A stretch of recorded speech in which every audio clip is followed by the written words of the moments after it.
एक प्रेरणादायक कहानी है। एक समय की बात है, एक छोटे से गांव में एक साधु रहते थे। वह गांव के सबसे ज्ञानी और सम्मानित व्यक्ति माने जाते थे। लोग दूर दूर से उनके पास अपनी समस्याएं लेकर आते थे और साधु उन्हें ज्ञान और शांति का मार्ग दिखाते थे। एक दिन एक अमीर आदमी साधु के पास आया। उसने साधु से कहा, मैं बहुत अमीर हूँ, मेरे पास धन दौलत की कोई कमी नहीं है, लेकिन फिर भी मैं कभी खुश नहीं रहता। कृपया मुझे सच्ची खुशी का मार्ग बताएं।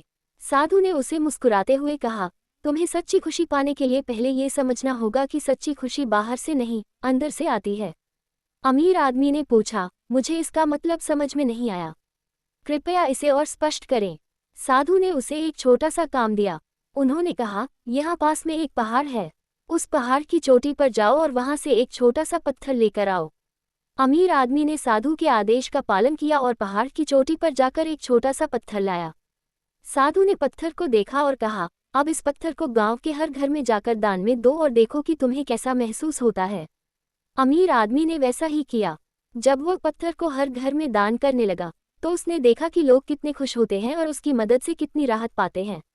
धीरे धीरे उसे यह समझ में आया कि सच्ची खुशी दूसरों की मदद करने और उन्हें खुश करने में है। अमीर आदमी साधु के पास वापस आया और कहा, अब मैं समझ गया हूँ कि सच्ची खुशी अपने अंदर की संतोष और दूसरों की मदद करने से आती है, धन दौलत से नहीं। साधु ने मुस्कुराते हुए कहा, सही कहा, सच्ची खुशी का अर्थ अपने दिल से संतोष पाना और दूसरों की भलाई में शामिल होना है। इस कहानी से हमें ये सीख मिलती है कि सच्ची खुशी पाने के लिए दूसरों की मदद करना और दिल से संतोष पाना ही सबसे महत्वपूर्ण है।